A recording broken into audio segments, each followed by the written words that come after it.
अध्यात्म में बहुत ही सुंदर कर्मों को बताया गया है कि अगर कर्म अच्छे करने हैं तो अध्यात्म से ही कर्म अच्छे हो सकते हैं। ऐसी ही एक कहानी है।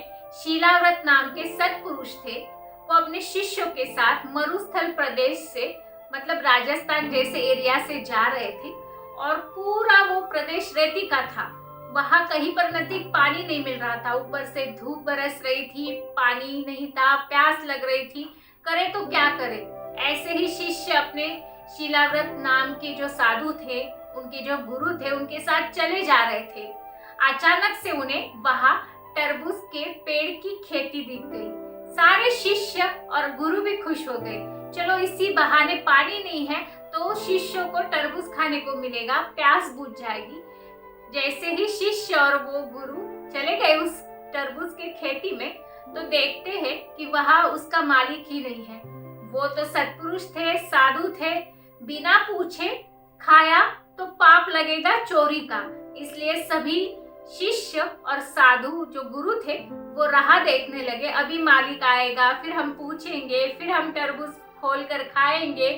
सभी राह देखने लगे उस तरबूज के खेती के मालिक की, लेकिन मालिक नहीं आ रहा था। उसी समय एक शिष्य को बहुत ही जोर से प्यास लगी थी। उसको बिल्कुल रहा नहीं जा रहा था। उसने एक तरबूज लिया, उसको फोड़ा और जैसे ही खाने वाला था उसी समय उस खेती का मालिक आ गया और उसने जैसे ही देखा कि उसका तरबूज फोड़ा गया है और ये साधु लोग खा रहे हैं, उसको रहा नहीं गया और उस मालिक ने ऐसे अपशब्द उन साधुओं के लिए बोले कि वो साधु हैरान रह गए, चुप रह गए सारे, क्योंकि वो अध्यात्म जानते थे, भगवान की भक्ति करते थे, इसलिए चुप रहे। और इतना ही नहीं उस मालिक ने किया, उसने फिर मट्टी उठाई और वो मट्टी जो तरबूज फोड़ा था उस तरबूज पर डाल दी। ये सब देखकर साधु बड़े निराश हुए और वहां से चल पड़े। जैसे ही साधु चले गए, कुछ दिन बीत गए, फिर कुछ दिनों बाद तरबूज और पक के तैयार हुए और पकने के बाद वो मालिक ने वो तरबूज पूरे निकाले, बेचने के लिए शहर में लेकर गया। शहर में बेचे तरबूज और जैसे ही फिर से लौट रहा था, लौटते लौटते वो पूरा जो एरिया था ऐसा था, वहां चोरी होने की बहुत संभावना थी। तो उसने सोचा कहीं रास्ते में अगर मुझे रुकने की जगह मिल जाए तो बहुत ही अच्छा होगा, और उसे एक साधु का आश्रम मिल गया। वो उसने उधर याचना की, प्रार्थना की, मुझे यहाँ रहने को मिलेगा क्या एक रात के लिए। उसने बताया कि मेरे पास इतने सारे पैसे हैं, मेरा अच्छा माल बिक गया है तरबूज का, तो ये पैसे रात को लेके जाना मुनासिब नहीं होगा। तो साधु लोगों ने उसे परमिशन दी, उसे बोला आप यहाँ महानुभव रुक सकते हैं।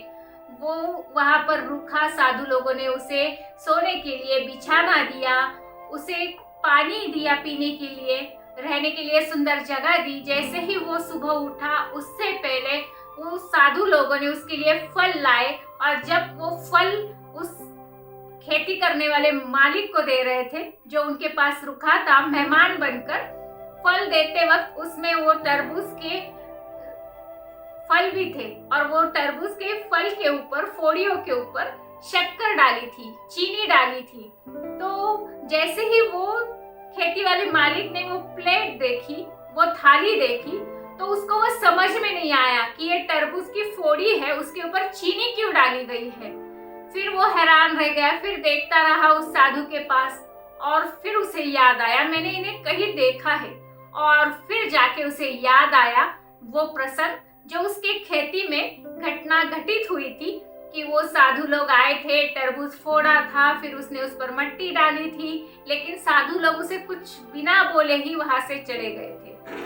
और फिर जैसे ही उसे वो याद आया तो वो साधु ने हंसकर उसे कुछ ना बोलते हुए, बस मुस्कुराते हुए उसके पास देखा।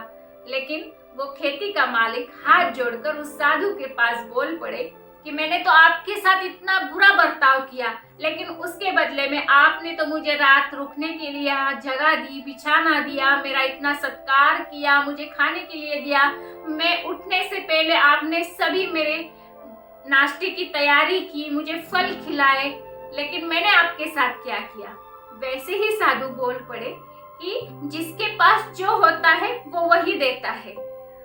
हमारे पास सेवा, सत्कार और प्रेम है, ताकि हमें ये अध्यात्म ने मतलब परमात्मा ने ये सिखाया है, इसलिए हम आपको वो दे रहे हैं। इसलिए ये बात याद रखना, सभी को अड़चने आती है।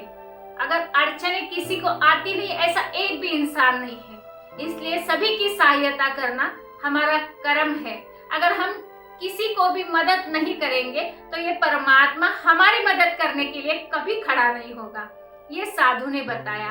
फिर वो जो खेती का मालिक था, उसने हाथ जोड़कर साधु से क्षमा मांगी और बोला, इससे आगे मेरे से ये ऐसे कर्म नहीं होंगे, क्योंकि अध्यात्म बताता है सबके साथ प्यार, नम्रता, सत्कार के साथ पेश आओगे तो आपका भी वैसा ही सत्कार होगा, आपको भी वैसे ही प्यार मिलेगा। अगर ये मोटिवेशनल स्टोरी आपको अच्छी लगी हो तो निद्रा से जागृति की ओर चैनल को जरूर सब्सक्राइब कीजिए, बेल आइकन कॉल को क्लिक कीजिए, वीडियो को जरूर लाइक कीजिए।